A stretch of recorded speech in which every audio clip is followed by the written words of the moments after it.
Donc le but de cette vidéo est de montrer le paramétrage des PID avec les automates on-run.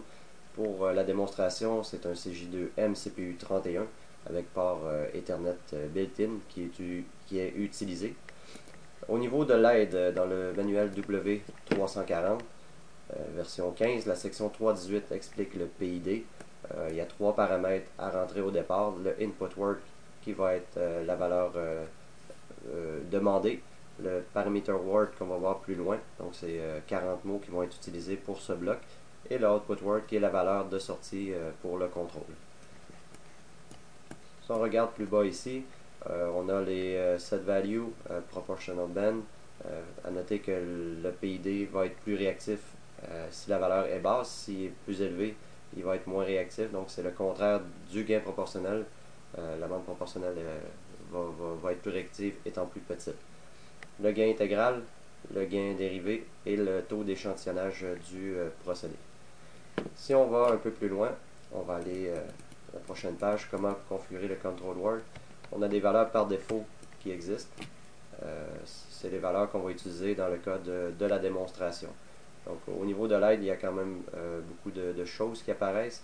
On a simplifié ça en allant avec un petit utilitaire développé sur un NS. On n'a pas besoin d'avoir de NS, on a simplement besoin d'utiliser le simulateur avec la version de CX1. Première chose, démarrer CX Designer. Il y a le projet ici qui va être utilisé. Au niveau des pages, c'est celles-là qui vont être utilisées, mais on va aller à travers les menus pour savoir de quoi on a besoin. Au niveau système, la communication qui est utilisée, c'est le Ethernet. Le nœud du PC apparaît ici, donc on a utilisé le segment 250. Au niveau du CJ2M lui-même, ça va être le 250.10. Et le réseau FINS qu'on a configuré avec Network CX Integrator été fixé à 1, le nœud de l'automate et le nœud 10. Lorsqu'on va démarrer la simulation, on va cliquer ici pour faire le test et on va sélectionner Connect to PSE, donc le CJ2M qui a été configuré sur le nœud 10 au niveau Ethernet va être utilisé pour la démonstration. On démarre l'application.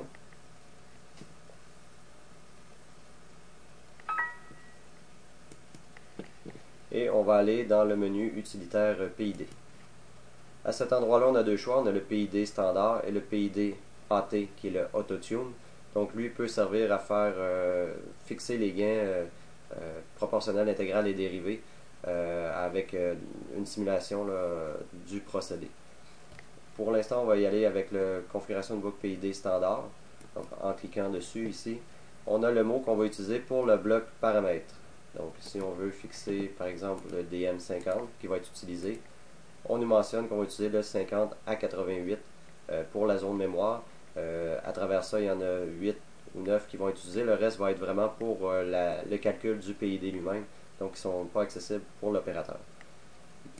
On débute le paramétrage. On peut utiliser les valeurs par défaut, comme ça ici. Donc on va fixer le set value. Présentement, il va rester à 0. Pour la bande proportionnelle, l'intégrale, ainsi de suite, on est allé avec ce qu'on avait au niveau du W340, donc les paramètres par défaut. Ça va être le point de départ pour l'application. Chacun des control words fait référence à l'aide. Donc on a ça dans la section de droite. Et puis si on veut transférer vers l'automate, on a tout simplement, on va vérifier avec CX Programmer que les paramètres se transfèrent bien. Si je vais dans la zone de DM, on va partir à DM50 puisque c'est notre premier mot de configuration. On va aller en ligne, ici. Présentement, tous les paramètres sont à 0. Donc, on n'utilise pas le PID. Si je retourne au niveau du fichier de CX, de CX Designer, je vais faire transférer la configuration dans le PSC. Comme ça ici. Je retourne au niveau de la mémoire PSC et puis je vois que ça s'est transféré. Présentement, c'est en hexadécimal. Je vais fixer le mode en décimal. Et puis là, on va voir vraiment que les paramètres, le 10.0 pour la bande proportionnelle, l'intégrale, ont été transférés vers le PLC. Et puis tout ce qu'il va nous rester à faire par la suite, c'est de faire du fine-tuning. Par contre, la première passe est faite, puis on peut déjà travailler avec ça et voir comment le procédé réagit. Par la suite, c'est vraiment de l'ajustement qui va s'en suivre. Donc, c'est ce qui m'a fait à la démo.